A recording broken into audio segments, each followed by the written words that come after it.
प्रणिपात दाऊ।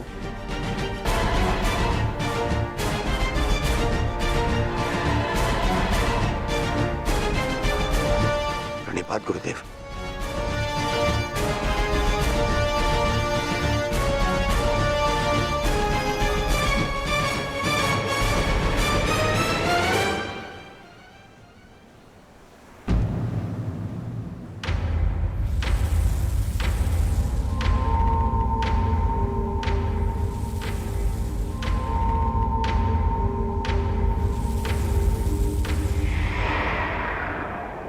औक्षणी सेना का विनाश हो चुका है कान्हा। आर्यव्रत के सभी महारथी काल के गाल में समा चुके हैं। अब और कितनी आहुति दी जाएगी इस युद्ध में कान्हा? उत्तर दो। बंद करो ये विनाश, बंद करो ये महाभारत अब।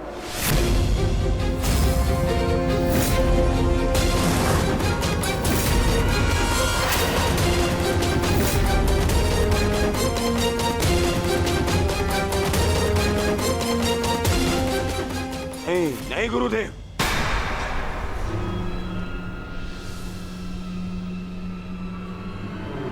मैं इतना कुछ खो चुका हूं कि अब जब तक मेरा प्रतिशोध पूर्ण ना हो जाए ये युद्ध समाप्त नहीं हो सकता। और ना ही मैं अपनी प्रतिज्ञा पूर्ण होने से पूर्व इस युद्ध को समाप्त होने दूंगा।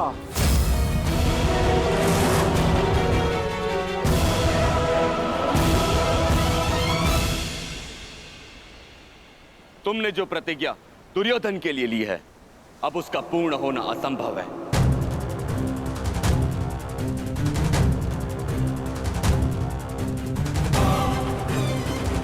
क्योंकि गदा युद्ध में कमर से नीचे प्रहार करना नियम के विरुद्ध है। और तुमने प्रतिज्ञा ली है दुर्योधन की जंगा तोड़ने की।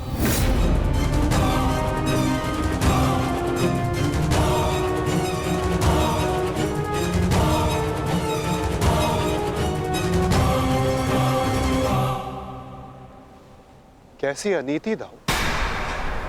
महामहिम भीष्म के बाणों की शैया पर जाने के पश्चात इस युद्ध में कोई नीति शेष नहीं रही दाऊ। और फिर आपने तो स्वयं को इस युद्ध से विमुख रखा था ना। आप इस युद्ध में भाग नहीं ले सकते दाऊ।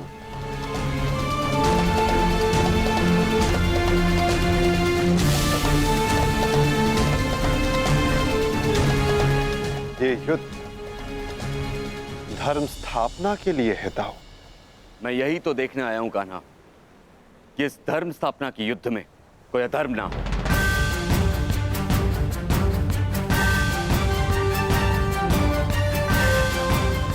निश्चित रूप से मैं इस युद्ध में सम्मिलित नहीं होऊंगा, परंतु शरणागत की पुकार सुनना मेरा धर्म है। मैं नहीं चाहता कि कल को संसार ये कहे कि यदुवंश के कान्हा के होते हुए अधर्म हुआ।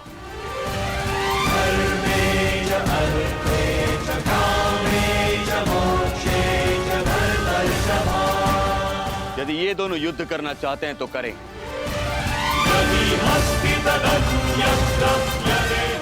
इस युद्ध का निर्णायक मैं बनूंगा।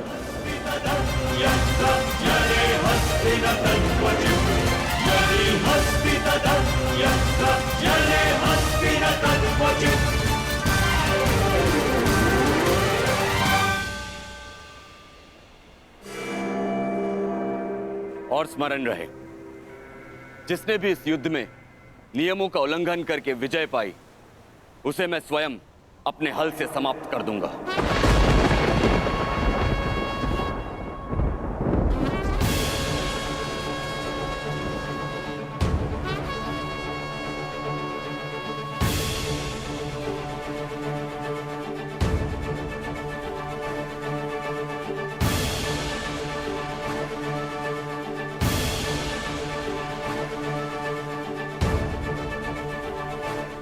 नियम वही होंगे जो गदा युद्ध में लागू होते हैं।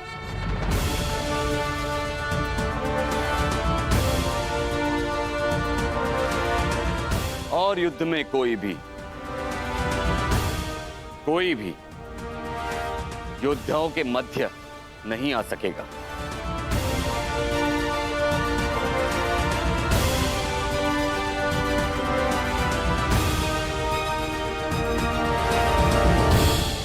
इस द्वंद्व का विजेता इस युद्ध का विजेता माना जाएगा।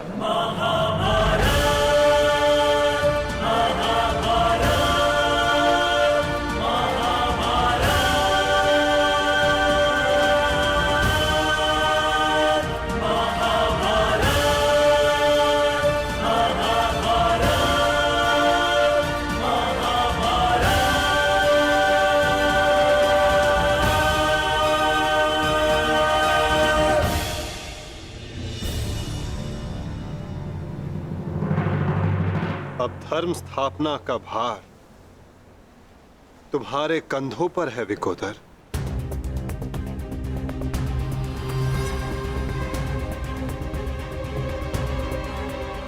यदि मेरे कंधों पर कोई भार है तो केवल मेरी प्रतिज्ञा का, जिसे मैं अवश्य पूर्ण करूंगा।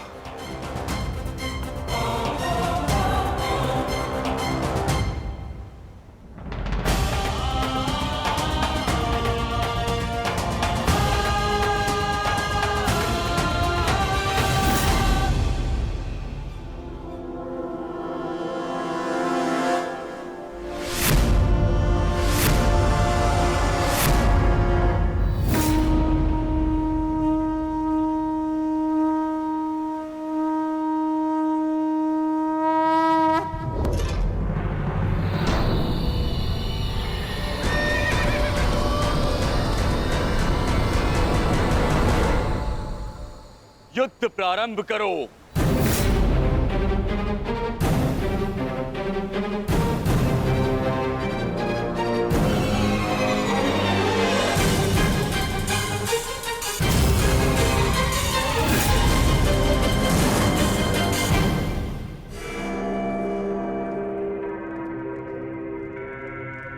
अब विजय और पराजय इस द्वंद्व पर निर्भर करेगी महाराज।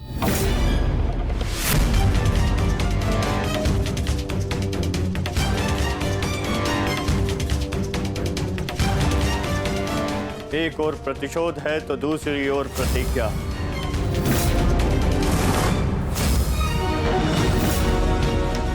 गुरुकुल के दो सर्वश्रेष्ठ गदाधारी आज एक दूसरे के विरुद्ध खड़े हैं महाराज, और महाबली बलराम निर्णायक है महाराज।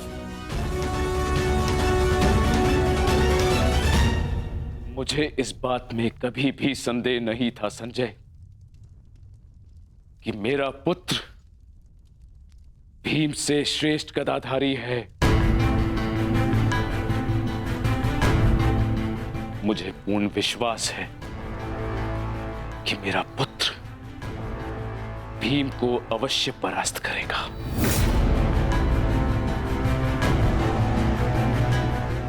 परंतु मुझे चिंता थी तो केवल वासुदेव की, कि कहीं वो किसी प्रकार का छल ना करे। परंतु अब गांधारी के वरदान फलस्वरूप न भीम दुर्योधन का कुछ बिगाड़ पाएगा, और हलधर बलराम के मध्य में उपस्थित होने के कारण वासुदेव भी हमारे पुत्र के साथ कोई छल नहीं कर पाएंगे। हस्तिनापुर में उत्सव की तैयारी करो। मेरा पुत्र इस संसार का सबसे बड़ा युद्ध जीत कर आने वाला है। हाँ, तैयारी करो।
माधव मित्र, तुम्हारी विजय निश्चित है।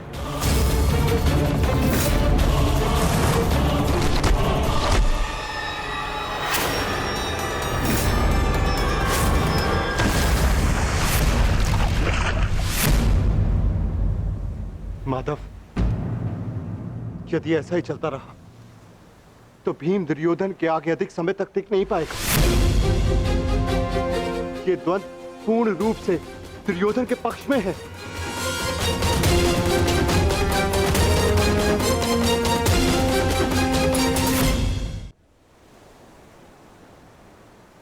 धर्म स्थापना का मार्ग सरल कहां होता है धर्मराज?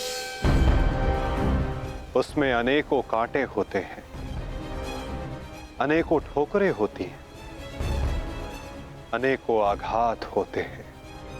महाबली बलराम अब इस युद्ध के निर्णायक हैं। युद्ध का परिणाम इस द्वंद्व पर निर्भर है।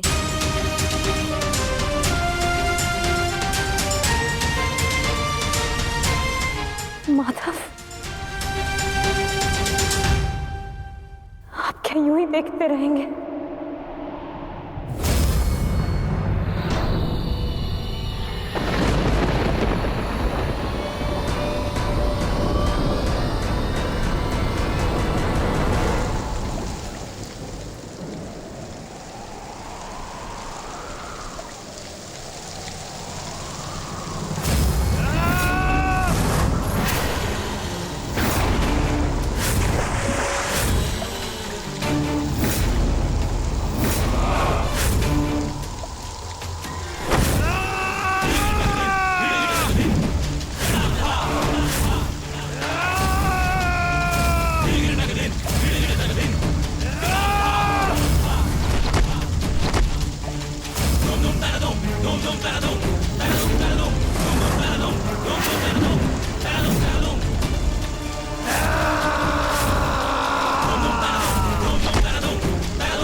पराजय तो तेरी निश्चित है भीम।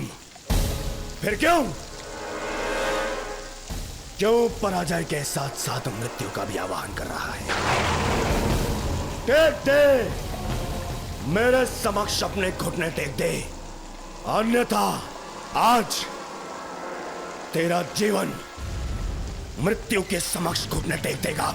जब मेरे ज्येष्ठ कर्ण ने मरते समय अपना धर्म नहीं छोड़ा, तो उनका यह अनुज कैसे छोड़ सकता है?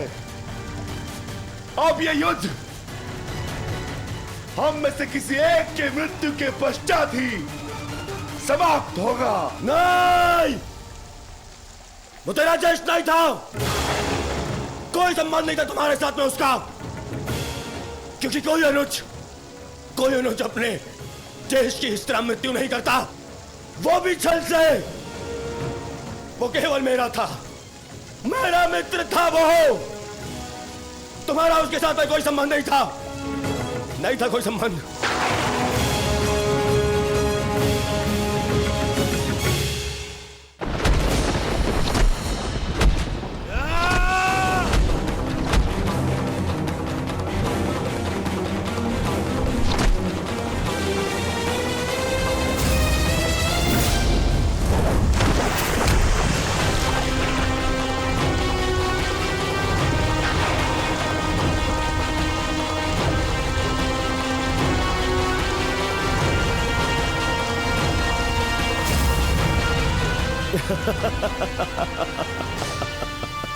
क्यों पांडवों, आनंद आ रहा है? अपने अनुज को ऐसे देखकर आनंद आ रहा है?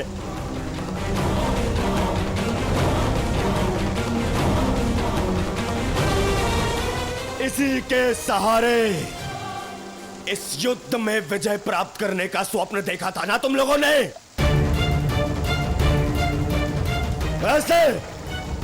ऐसा दिलाएगा ये तुम्हें विजय? हाँ, देखो कैसे कैसे निरी लाचार धरती की गोद में धंसा हुआ है ये।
एक क्षण रुक जाइए दाऊ।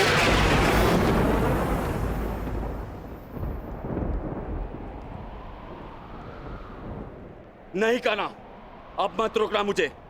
अब मैं बंधित नहीं हूं। मैं अधर्म को तो नहीं रोक पाया, परंतु अधर्मी का नाश अवश्य करूंगा।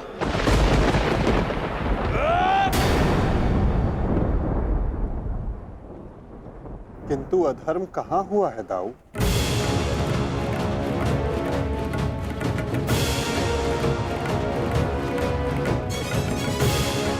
भीम ने नियम भंग करते हुए दुर्योधन की जंघा पर प्रहार किया।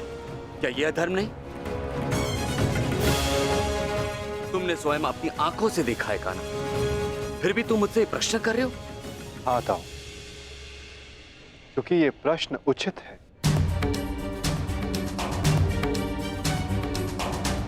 माना कि गदा युद्ध में कमर से नीचे प्रहार करना गदा युद्ध के नियमों के विरुद्ध है, परंतु गदा युद्ध तो तभी समाप्त हो गया था दाऊ जब दुर्योधन ने भीम के हाथों से गदा गिरा दिया था। किंतु उसके पश्चात क्रोध के कारण दुर्योधन निहत्थे भीम पर निरंतर गदा से प्रहार करते रहे। क्या यह उचित था दाऊ?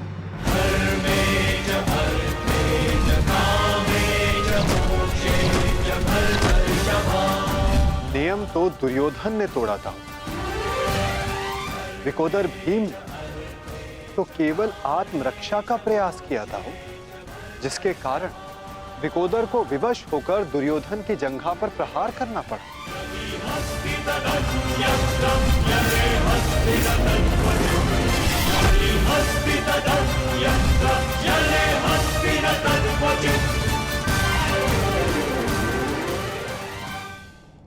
और दाऊ, स्मरण रहे, नियमों को भंग करना तो दुर्योधन ने प्रारंभ किया।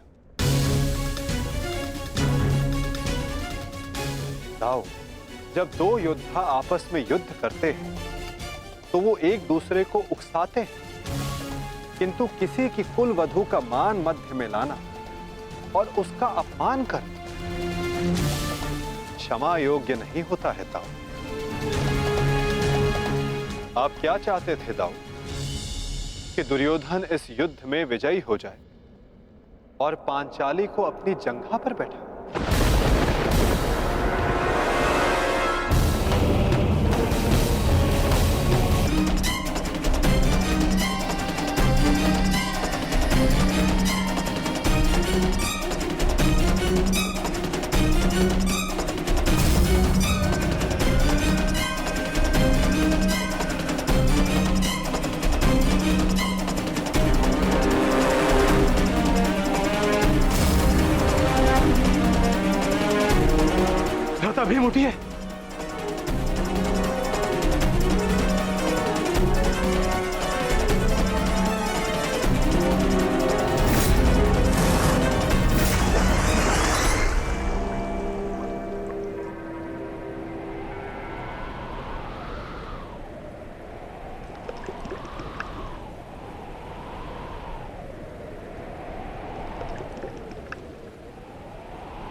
उठिए भ्राता भीम, उठिए भ्राता भीम, उठिए भ्राता भीम।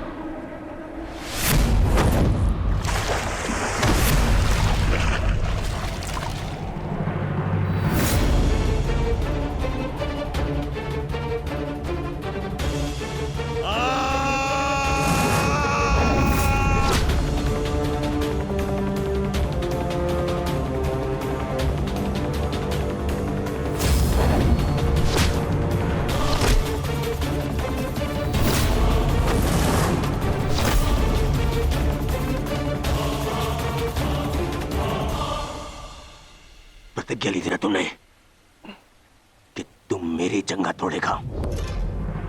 आज मैं प्रतिज्ञा लेता हूं, तुझे मारने के पश्चात, उन पांडवों का वध करने के पश्चात, उस 5 पतियों वाली पांचाली का पूरे कुरु सभा के बीच फिर से वस्त्रहरण करूंगा और अपनी इसी जंगा पर बिठाऊंगा।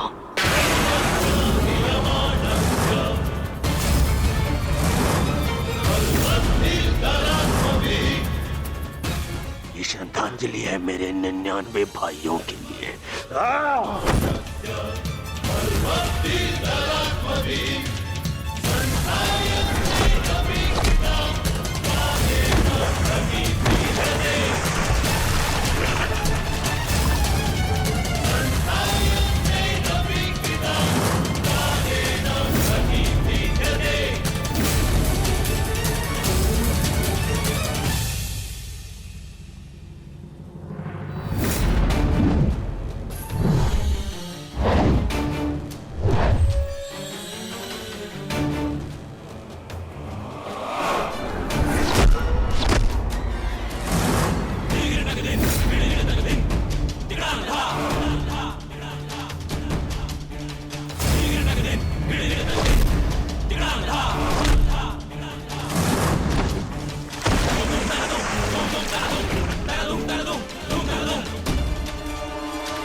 ये हो क्या रहा है? स्वयं महाबली बलराम के होते हुए इस प्रकार नियम का उल्लंघन कैसे हो सकता है? बलराम को कुछ करना होगा। ये छल है बॉस।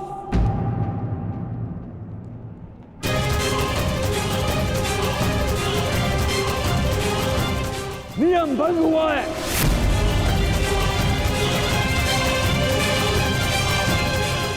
रुक जाइए दाऊ। आपने कहा था कि जो नियम भंग करके विजय प्राप्त करेगा तो आप उसे दंड देंगे, किंतु अभी जय विजय का निर्णय नहीं हुआ है दाऊ। आप भीम को अभी दंडित नहीं कर सकते।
मित्र,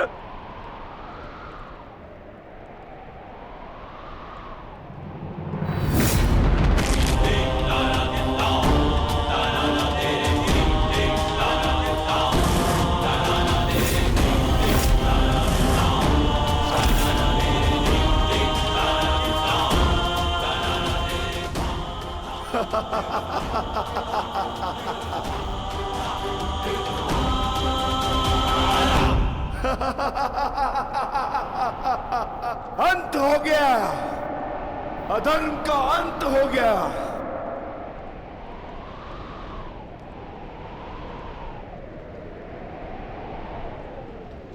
ज्येष्ठ, पांचाली से कहना मैंने अपनी प्रतिज्ञा पूर्ण कर ली।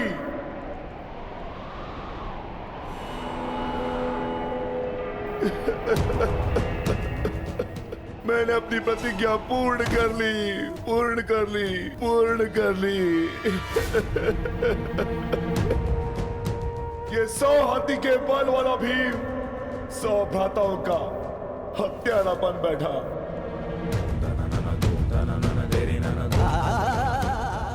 आज ये देवपुत्र अपने भ्राताओं का रक्त पीने वाला राक्षस बन बैठा।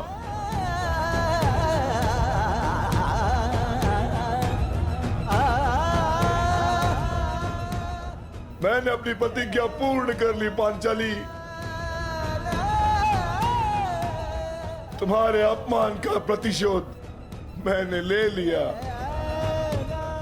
इस महायुद्ध में, इस महाभारत में मैं विजयी हो गया।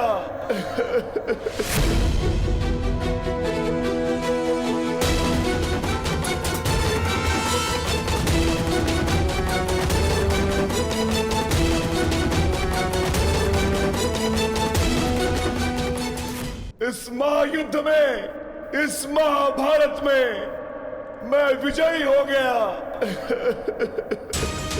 परंतु आज स्वयं को हार गया ये वृकोदर भीम। हार गया ये वृकोदर भीम।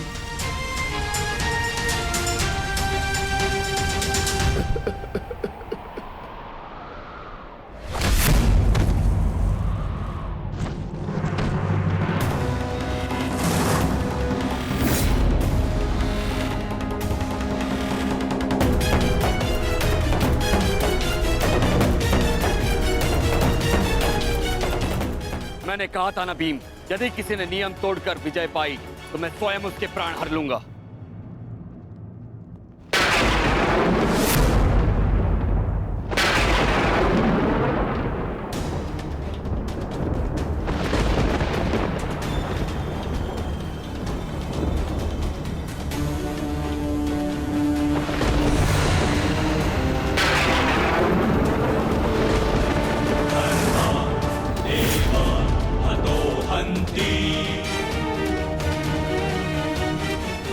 तुमने दुर्योधन की जंगा पर प्रहार करके द्वंद का नियम तोड़ा है भीम। अब मैं तुम्हें जीवित नहीं छोड़ूंगा। धर्म स्थापना के लिए यह आवश्यक था और मेरी प्रतिज्ञा पूर्ण होने के लिए भी।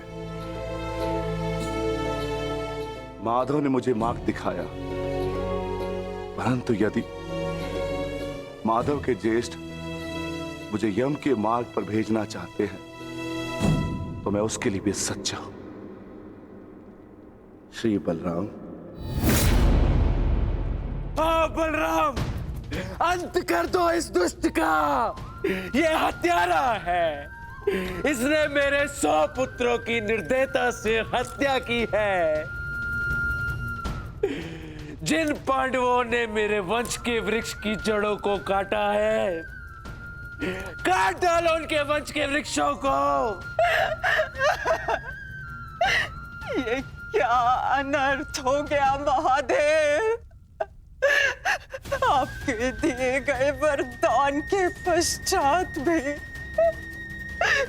ये माता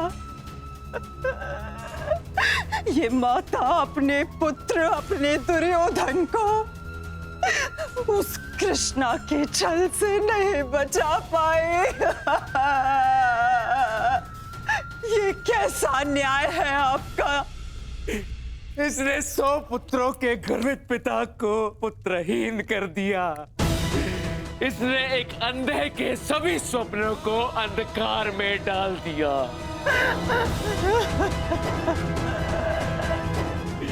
अंत कर दो इसका। मार डालो इसको अंदर। यदि मुझे कोई तर्पण करने वाला जीवित नहीं तो इनका तर्पण करने वाला भी शेष नहीं होना चाहिए।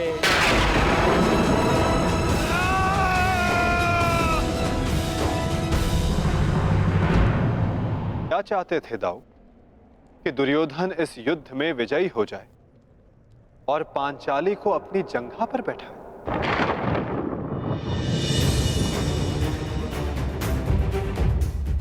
क्या ये नियम होता? क्या ये धर्म होता दाऊ?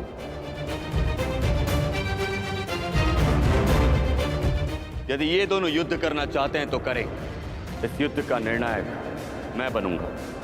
और स्मरण रहे, जिसने भी इस युद्ध में नियमों का उल्लंघन करके विजय पाई, उसे मैं स्वयं अपने हल से समाप्त कर दूंगा।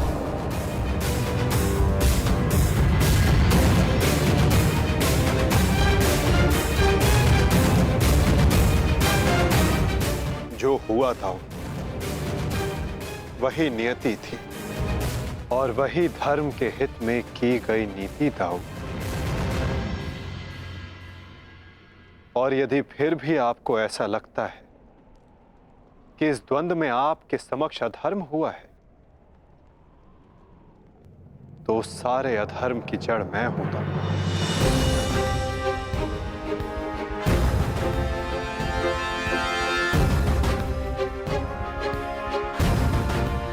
तो पहले मेरा संहार कीजिए दाऊ।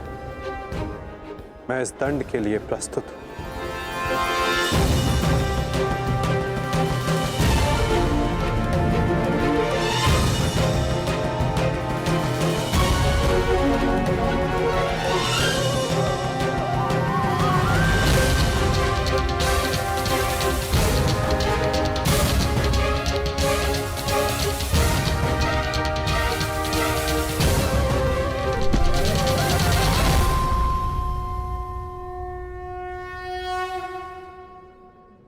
तुमने मुझे निरुत्तर कर दिया कान्हा।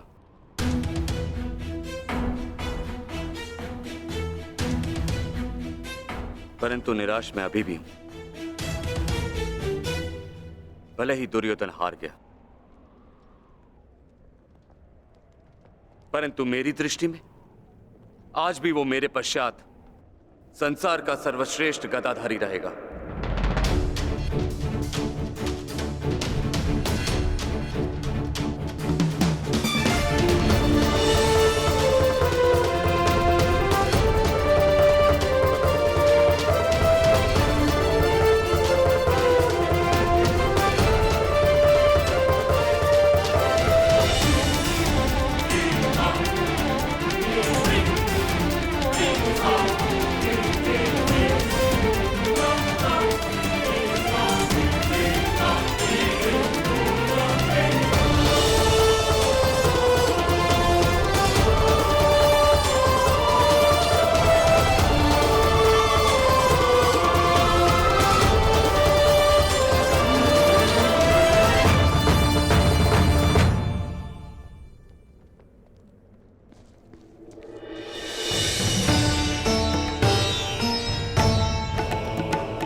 दुर्योधन के अंत के साथ साथ इस युद्ध का भी अंत हुआ वासुदेव। हम विजयी हुए। धर्म ने आज पुनः अधर्म पर विजयी पा ली। युद्ध समाप्त हो चुका है। चलिए सब शिविर की ओर चलते हैं।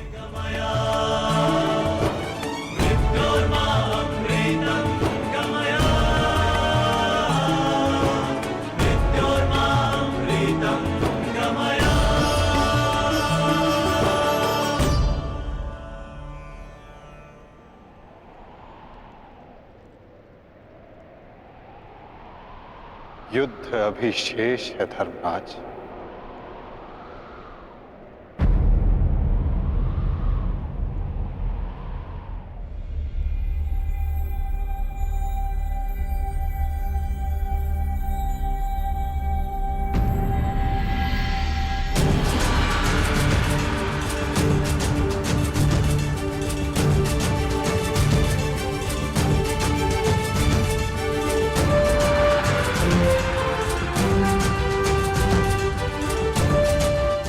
पांचाली तुम सबकी प्रतीक्षा कर रही है।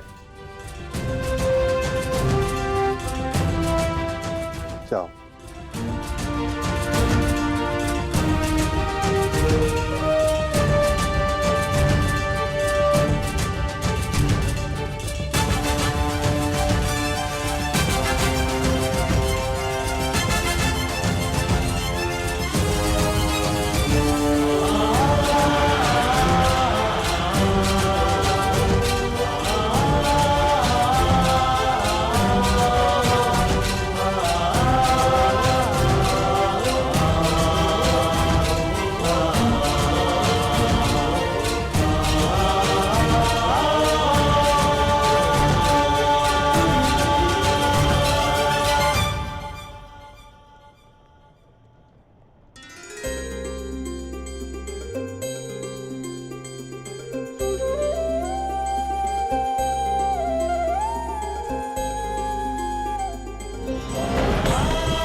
मैंने अपनी प्रतिज्ञा पूर्ण की पांचाली। वचन के अनुसार मैंने 100 कौरवों का वध कर दिया।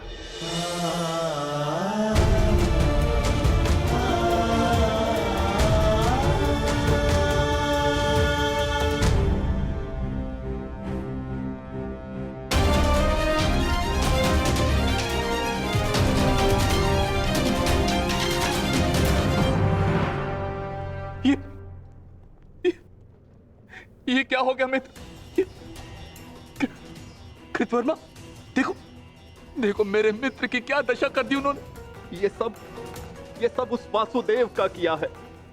यादव हूं, परंतु गर्व है कि कौरवों के लिए लड़ा।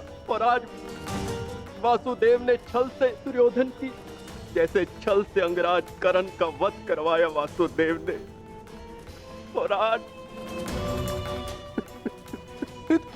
मित्र उठो मित्र, हमें युद्ध जीतना है मित्र, हमें युद्ध जीतना। हमें पिताश्री और मित्र कर्ण की मृत्यु का प्रतिशोध लेना है मित्र। उठ जाओ मित्र, उठ जाओ मित्र, तुम मुझे छोड़ के नहीं जा सकते मित्र। उठो मित्र, मित्र उठो, उठो।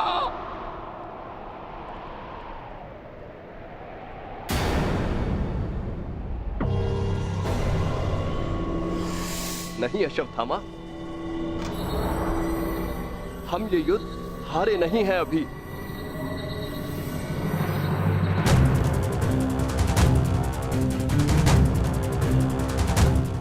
मित्र,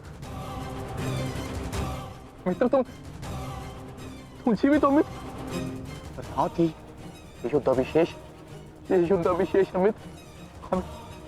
हमें युद्ध जीतना है मित्र, हमें युद्ध जीतना है। उठो उठो मित्र, उठो, हमें युद्ध समाप्त करना है मित्र। उठो, हम ये युद्ध जीतेंगे मित्र। उठो मित्र। नहीं अश्वत्थामा, मैं हिल भी नहीं सकता।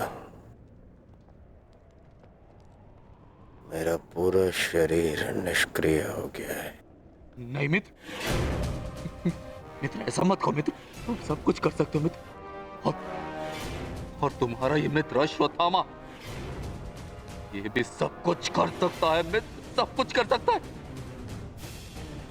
मुझे सौगंध है अपने पिता की, आपकी और मित्र कर्ण की मित्रता। मैं पांडवों से प्रतिशोध अवश्य लूंगा मित्र, अवश्य लूंगा। मुझे आज्ञा दीजिए, मैं 5 पांडवों के शीश आपके समक्ष प्रस्तुत करूंगा मित्र। मुझे एक अवसर दीजिए, मेरा अभिषेक कीजिए मित्र। अब मैं ही आपकी सेना और मैं ही आपका सेनापति मित्र, मैं ही आपका सेनापति।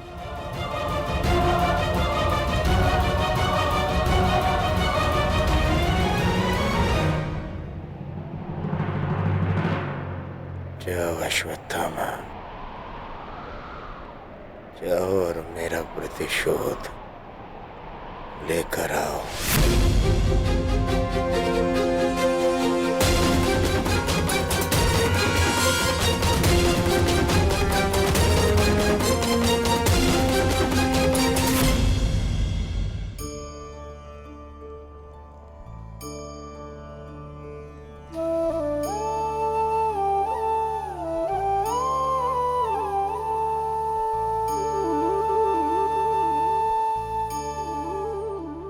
अब समय आ गया है सखी।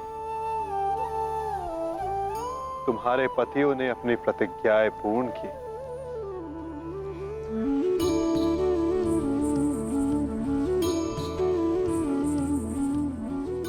अब तुम अपना सम्मान वेश धारण कर सकती हो। चूड़ामणि धारण कर लो सखी।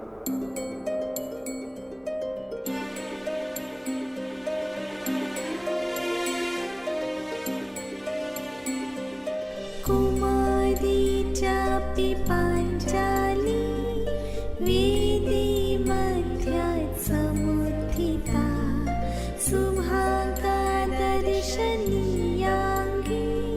स्वासिताय तलोचना।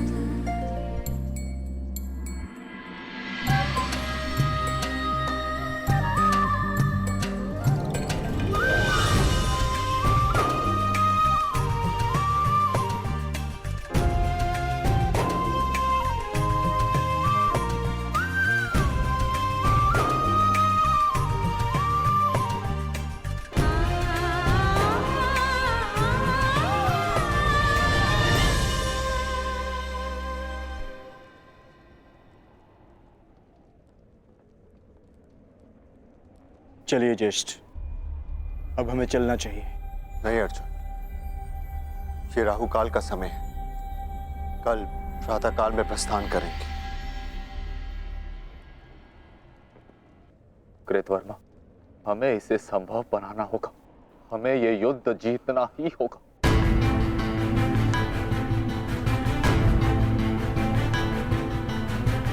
मैंने मित्र दुर्योधन को वचन दिया है और मैं इसे पूर्ण करके रहूंगा। किंतु योजना क्या है? योजना है मेरे पास।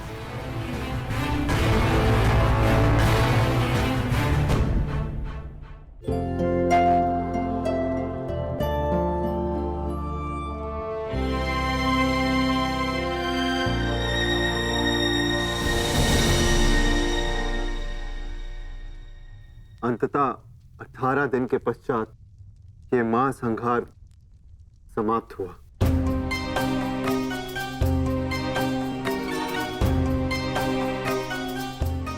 युद्ध भूमि को त्यागने से पूर्व युद्ध को संपूर्ण नहीं समझा जाता धर्मराज।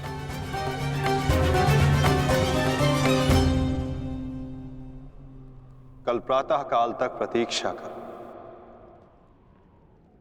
क्या पता कि कोई और चुनौती हमारी प्रतीक्षा कर रही हो। आज रात्रि जब वो विश्राम करेंगे तो हम उनका संहार करेंगे। जिस प्रकार उल्लू रात्रि में अपने शत्रु का अंत करता है, उसी प्रकार हम भी पांडवों का शिकार करेंगे। पांडवों का स्वागत हस्तिनापुर में नहीं, यमलोक में हो। यमलोक में। यदि कल प्रातः काल तक कोई चुनौती नहीं आती तो ही इस युद्ध को समाप्त समझना धर्मराज। किंतु माधव, अब हमें चुनौती देने के लिए शेष बचा ही कौन है? अश्वत्थामा। क्या हम अनीति पूर्वक पांडवों का वध करेंगे? इस महाभारत में नीति अब शेष ही कहां है? क्या मेरे पिता का वध नीति से हुआ? क्या महामहिम भीष्म का संहार नीति पूर्वक था? क्या कर्ण का वध नीति का था? यहां तक कि मित्र दुर्योधन को भी अनीति से परास्त किया गया। तो तुम किस नीति की आशा लगाए बैठे हो कृतवर्मा? इस युद्ध में नीति और अनीति का कोई महत्व नहीं।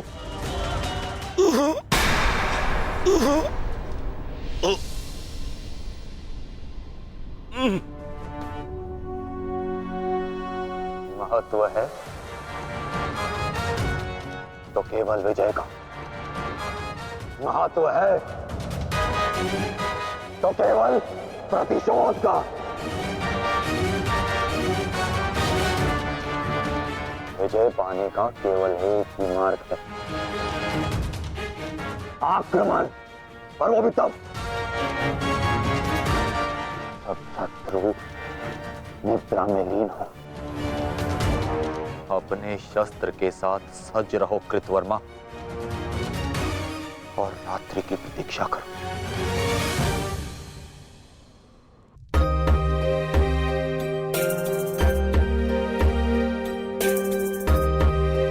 इस युद्ध में तुम सबके योगदान से हम गर्वित हैं पुत्र। इस युद्ध में तुम सबका प्रदर्शन प्रशंसनीय था। युद्ध अब समाप्त हो चुका है और भोजन के पश्चात तुम सबको विश्राम करना चाहिए। पुत्र ही क्यों, उनके पिता भी निश्चित होकर विश्राम करेंगे।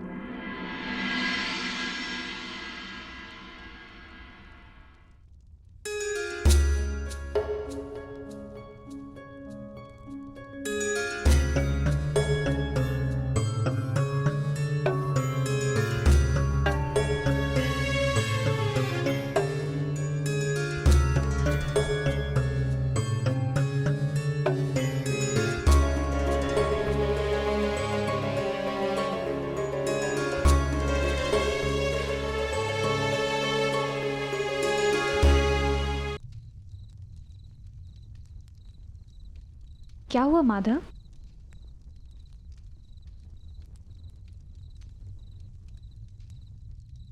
एक अग्नि की चिंगारी बुझते बुझते भी कुछ ना कुछ भस्म करने का सामर्थ्य रखती है सखी।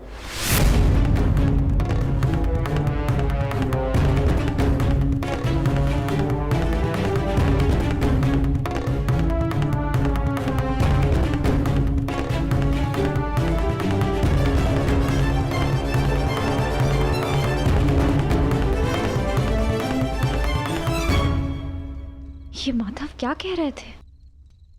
क्या कोई अनहोनी घटित होने वाली है?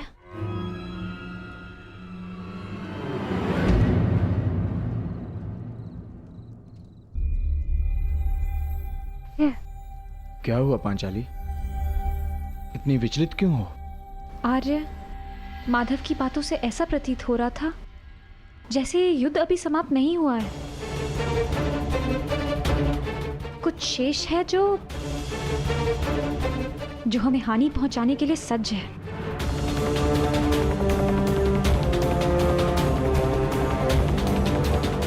माधव की कोई भी बात कभी भी निरर्थक नहीं होती। हमें उनकी बात के पीछे अर्थ को समझना होगा।